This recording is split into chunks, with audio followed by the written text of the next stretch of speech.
Madhurima, welcome to my blog my tips. তো এখন বাজে রাত 8:30টার মতন, আর এখন থেকে আমি আমার ব্লগটা স্টার্ট করছি। ভাবছেন তো যে রাতে জামা কাপড় কে কাচে? আসলে এই যে বর্ষাকালটা এখন চলছে, মানে প্রত্যেক দিনই বৃষ্টি, রোদের প্রায় দেখা নেই বললেই চলে, এবং সারাটা দিনই টিপটিপ করে বৃষ্টি পড়ছে। যখন ছাদে জামা কাপড় মেলার কোনো উপায় নেই, তো সেই সময় আমি রাতেই জামা কাপড় কেচে দিই, স্পেশালি মিষ্টির জামা কাপড়গুলো। কারণ কি, মিষ্টির অনেক জামা কাপড় পরে প্রত্যেক দিন, সুতরাং ভিজে জামা কাপড়গুলো যদি জমতে থাকে তাহলে খুবই অসুবিধা হয়। কারণ এখন একদিনে জামা কাপড় শুকানোটা সম্ভব নয়, সেজন্য রাতেই কেচে দেবো আর তারপর করে দেবো হচ্ছে ড্রেন স্পাইন।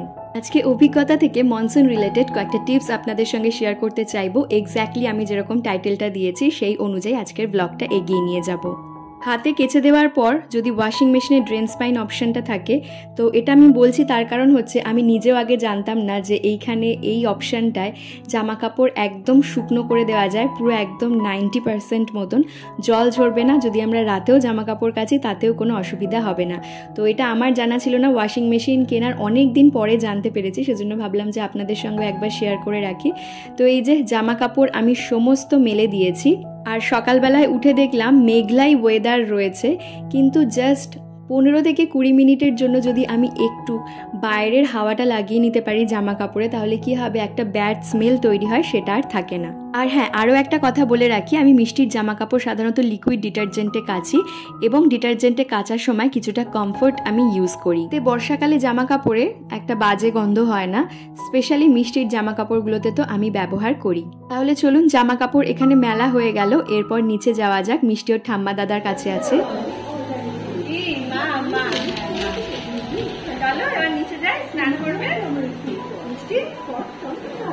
দাদার সাথে টিভি দেখেছো? এই যে মিষ্টি এখন দাদার, আচ্ছা চলো চলো চলো, হ্যাঁ চলো চলো, না তুমি কোলে নিয়ে নাও।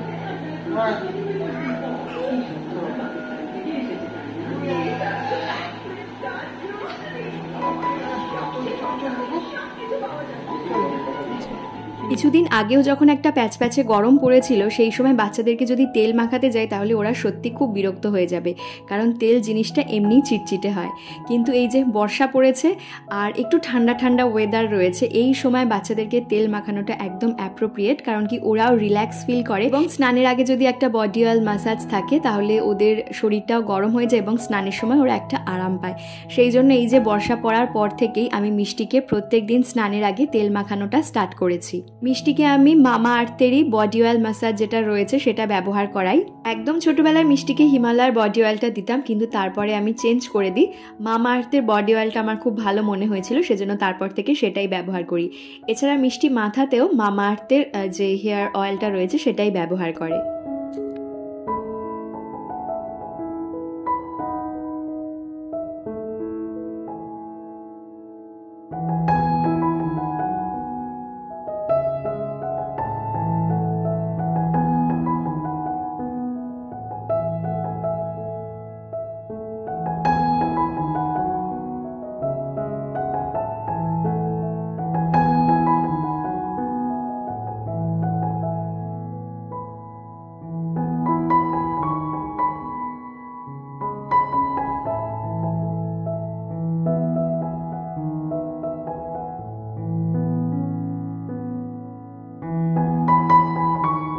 এটা হচ্ছে মিষ্টির আরেক দিনের স্নানের ভিডিও। তো মিষ্টিকে যখন আমি খুব গরম পড়েছিল তখন সপ্তাহে অন্তত 2 দিন বডি ওয়াশ দিয়ে দিতাম, আর এখন যখন একটু ঠান্ডা ঠান্ডা রয়েছে তখন সপ্তাহে 1 দিন আমি বডি ওয়াশটা দেওয়ার চেষ্টা করি। আর মিষ্টি সেটাফিলের বডি ওয়াশটা ইউজ করে। সেটাফিলের বডি ওয়াশটা ভীষণই ভালো, এটা যেরকম গায়েও ব্যবহার করা যায়, আবার মাথাতেও শ্যাম্পু হিসেবে ব্যবহার করা যায়।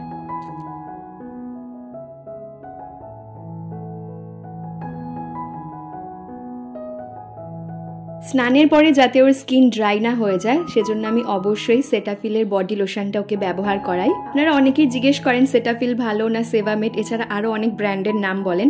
তো আমি অন্যান্য ব্র্যান্ড ব্যবহার করিনি, সেটাফিলটা ব্যবহার করেছি এবং এটাতেই স্টিক করেছি, কারণ এটা আমার বেস্ট মনে হয়েছে। বর্ষাকালে বাচ্চাদের পেট খারাপের একটা সমস্যা হয়ে থাকে। এবছর মিষ্টির হয়নি, কিন্তু আগের বছর মিষ্টি যখন নিউবর্ন ছিল খুব পেট খারাপের সমস্যা হয়েছিল ওর। তো সেজন্য আমরা ঘরে দিদির প্রেসক্রাইব করা এই টাফ প্রো প্রোবায়োটিকটা সবসময় রেফ্রিজারেট করে রাখি, যাতে মিষ্টির একটু প্রবলেম দেখলেই ওটা স্টার্ট করে দিতে পারি এবং প্রবলেমটা বাড়াবাড়ি না হয়। এই প্রোবায়োটিকটা ভীষণই ভালো, একটু প্রবলেম শুরু হলেই যখন দিয়ে দিই তখন দেখি মিষ্টির প্রবলেমটা ঠিক হয়ে গেল এবং আমাদেরকে ওষুধের দিকে যেতে হয় না। ভাববেন না যে ডাক্তারি করছি, একজন মা হিসাবে আরেকজন মাকে অভিজ্ঞতা থেকে বলছি, কারণ একজন মা হয়ে আমি এটা মিষ্টির ক্ষেত্রে ব্যবহার করেছি এবং উপকার পেয়েছি এবং তার জন্যই আরেকজনকে আমি সাজেস্ট করছি। মনসুনে বাচ্চাদের ইমিউনিটি পাওয়ার বাড়ানোর জন্য আমরা একটুখানি ড্রাই ফ্রুটস পাউডার ওদের খাবারে যোগ করতে পারি।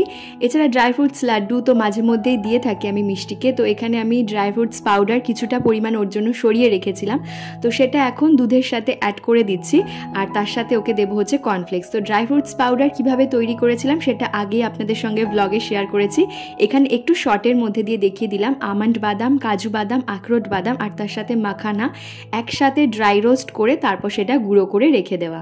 ছোট বাচ্চাদের এটা আপনারা সেরেল্যাকের মধ্যেও দিয়ে খাওয়াতে পারেন। এছাড়া যদি একটু বড় বাচ্চা হয় বা গ্লাসে করে দুধ খেতে পারে তাহলে সেক্ষেত্রে দুধের মধ্যে আমরা মিশিয়ে দিতে পারি, দুধটাও একটু টেস্টি হয় এবং ওদের খেতেও ভালো লাগবে। তো মিষ্টির জন্য আমি ঠিক করেছি এবার থেকে এরকম ড্রাই ফ্রুটস পাউডারই বানিয়ে রাখবো, কারণ কাঁচা ড্রাই ফ্রুটস দেওয়ার থেকে এটাই আমার বেটার মনে হয়েছে। এই যে মিষ্টিকে খাওয়াতে বসিয়েছি আর দেখতেই পাচ্ছেন কতটা দুষ্টুমি করছে, প্রথমে একদমই নিতে চাইছে না।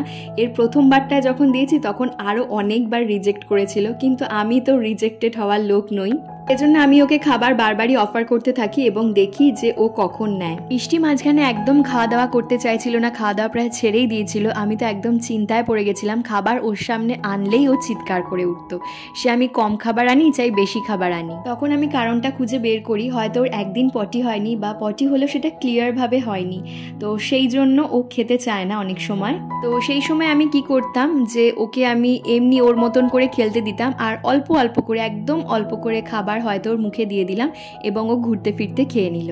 কারণ কি সেই সময় যদি ওকে এইভাবে চেয়ার টেবিলে বসিয়ে সামনে খাবার এনে খাওয়াতে যাই তখন ও ভীষণই বিরক্ত হয়ে যায় এবং বায়না করতে থাকে।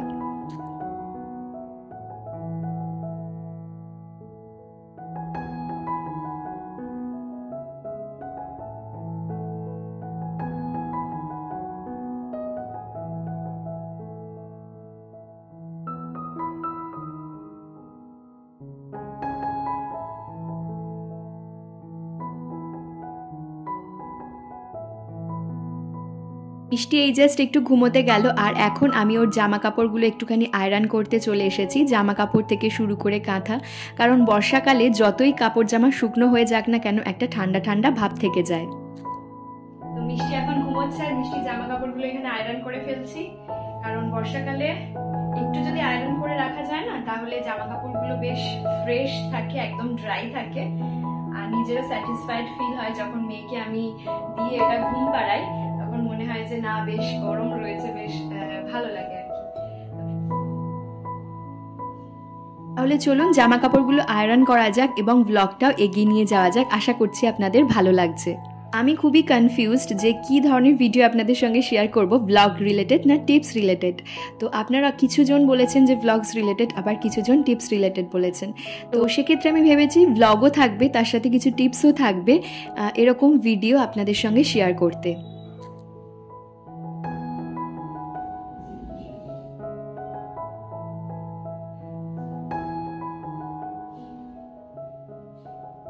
আয়রন করা মিষ্টির কিছু ভালো জামা কাপড় এইখানে ওয়ার্ড্রবে রেখে দেবো, মানে আমাদের মিডিলের বেডরুমটায়। মিডিলের বেডরুমে মিষ্টির ওয়ার্ড্রবটা রাখা রয়েছে আর কিছু কাঁথা আর ও রেগুলার পরে যে সমস্ত জামা কাপড় সেগুলো আমাদের মেন বেডরুমে টিভি ইউনিটের মধ্যে থাকে।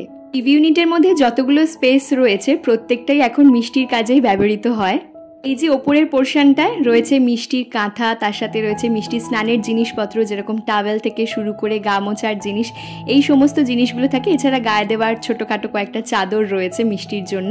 এই স্টোরটা এই কটাই জিনিস রাখা থাকে আর নিচের স্টোরটায় মিষ্টির জন্য ডায়াপার স্টোর করা থাকে আর তার সাথে সাথে ওর ওয়াল ক্লথ থেকে শুরু করে আরও বেশ কিছু প্রয়োজনীয় জিনিসপত্র। আসলে মিষ্টির যা যা প্রয়োজনীয় জিনিস না সারা বাড়িতেই আমি কোনো না কোনো জায়গায় স্টোর করে রাখি। তাহলে এরপর চলুন নেক্সট টিপসের দিকে যাওয়া যাক। এটা আমি রেগুলারই করে থাকি। বর্ষাকাল বলে আলাদা কিছু নয়, তবে বর্ষাকালে আমাদের জলের বোতল থেকে শুরু করে জল খাওয়া হয় যে সমস্ত জিনিসপত্র, এছাড়া বাচ্চাদের ব্যবহৃত খাবার বাসনপত্র, এগুলোর একটু এক্সট্রা কেয়ার করতে হয়। তো এখানে আমি একটা গামলিতে নিয়ে নিয়েছি জল, নর্মাল টেম্পারেচারই রয়েছে, এর মধ্যে দিয়েছি 2 ফোঁটার মতন ডিশ ওয়াশ। তো ডিশ ওয়াশটা দিয়েই আমি সাধারণত পরিষ্কার করে থাকি। আপনাদের কাছে যদি অন্য কোনো অপশান থাকে ডেফিনেটলি আমাকে জানাবেন। মিষ্টির এই দুটো ফিডিং বটল সাধারণত ব্যবহার হয় একটা জুস খাওয়ার জন্য, আর মাঝে মধ্যে যদি আমি কখনো ওকে লিকুইড দুধ দিই সেই কাজে ব্যবহার হয়, আর আরেকটা তো ওর জল খাওয়ার জন্য। ফরেস্ট ক্রাইতে গিয়ে আমি এই বোতল পরিষ্কারের জন্য একটা ব্রাশ দেখেছিলাম, কিন্তু ওই ব্রাশটা আমার পছন্দ হয়নি। তার কারণ হচ্ছে খুবই হার্ড টাইপের, এবং সেগুলো দিয়ে যদি বোতল পরিষ্কার করা হয় তাহলে বোতলগুলো কি হয় যে ট্রান্সপারেন্ট ব্যাপারটা থাকে সেটা আর থাকে না। কয়েকদিন পরপরই ওর মধ্যে একটা দাগ দাগ ব্যাপার এসে যায় এবং বোতলগুলো মনে হয় অনেকটা পুরনো হয়ে গেছে, দেখতেও খারাপ লাগে।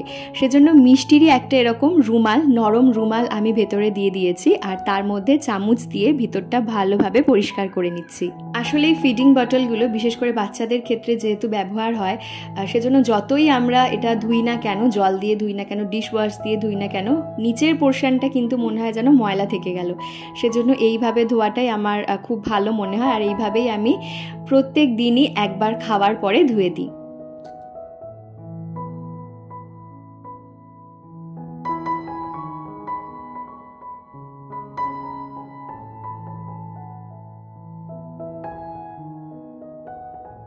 সেদিন একটি আর্টিকেলে পড়ছিলাম, বর্ষাকালে বাচ্চাদের পেট খারাপ হয় অনেক সময় মায়ের হাতের ময়লা থেকে। অনেক সময় আমরা হাত না ধুয়েই বাচ্চাকে খাওয়াতে বসিয়ে দিই, অথবা হাত না ধুয়েই ওদের রান্নাবান্না করি। সেজন্য বাচ্চাদের রান্না করতে যাই অথবা ওদেরকে খাওয়াতে যাই, তার আগে অবশ্যই আমাদের হাতটা পরিষ্কার করে ধুয়ে নিতে হবে। এখন আমি মিষ্টির জন্য দুপুরের খাবার বানাবো, সেজন্য ভালোভাবে হাতটা ধুয়ে নিলাম। তার আগে সবজি কাটা এই সমস্ত কিছু করেছি। তো এখানে আজকে নানা রকম সবজি দিয়ে মিষ্টিকে দেবো হচ্ছে খিচুড়ি। সবজির মধ্যে রয়েছে রাঙা আলু, কুমড়ো আর বিনস।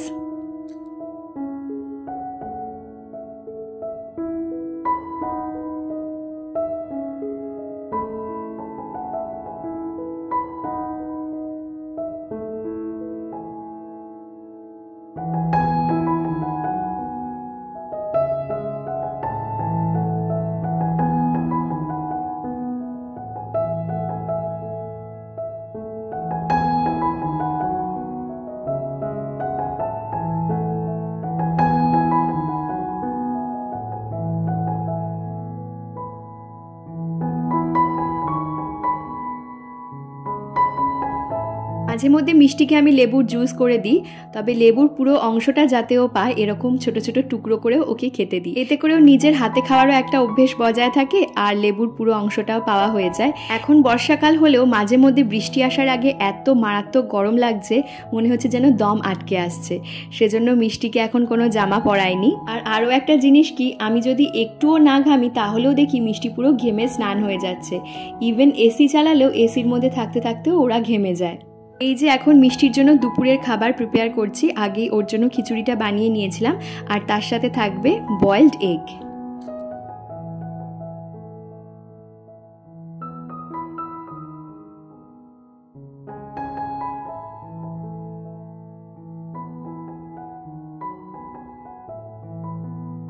বর্ষা আসার সাথে সাথে বাচ্চাদেরকে মশারি ছাড়া একদমই ঘুম পাড়ানো যাবে না, কারণ বর্ষা আসলেই ডেঙ্গু, ম্যালেরিয়া এই ধরনের রোগের উপদ্রবগুলো বাড়তে থাকে।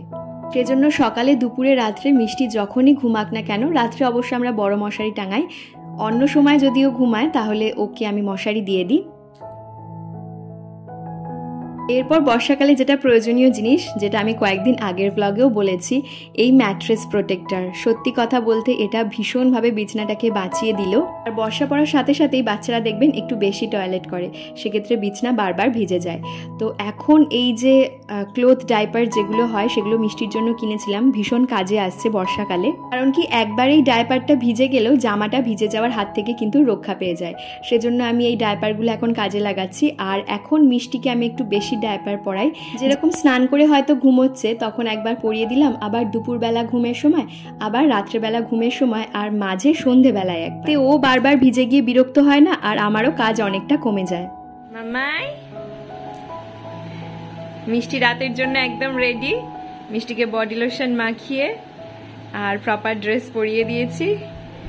আর এখন একটু ঘুমোতে ঘুমোতে দেরি আছে, এখন প্রায় বাজে 10:30 মতন, আরও আধ ঘন্টা 15 মিনিট মতন দেরি রয়েছে। এখন একটু দুষ্টুমি চালাবে, ক্লান্ত হয়ে ম্যাডাম ঘুমোতে যাবে, তাই তো? এই যে রাতে এখন মিষ্টির জন্য বিছানা করছি, এবং রাতে তাড়াতাড়ি ঘুমের প্রিপারেশন করলে ওরাও তাড়াতাড়ি ঘুমোতে যায়, ঘুমের জন্য প্রিপেয়ার হয়, এবং তার সাথে সাথে বাবা মায়েদেরও কিন্তু ঘুমটা ঠিক হয় এবং নেক্সট দিনটা সুন্দরভাবে শুরু হয়। তাহলে বর্ষাকালে বাচ্চাদের কিভাবে কেয়ার করবেন, ওদের জিনিসপত্রের কিভাবে কেয়ার করবেন, সেই নিয়ে 12 টিপস আপনাদের সঙ্গে শেয়ার করলাম। আশা করছি আপনাদের ভালো লেগেছে। ভালো লাগলে চ্যানেলটা সাবস্ক্রাইব করে দেবেন, আর মতামত জানাবেন কমেন্ট সেকশনে, এবং আপনার একটা লাইক আমাকে নেক্সট ভিডিও বানাতে অনেক বেশি মোটিভেট করবে। তাহলে আজকের ভিডিওটা এখানেই শেষ করছি, ফিরবো নতুন ভিডিও নিয়ে। ভালো থাকবেন, সুস্থ থাকবেন, ধন্যবাদ।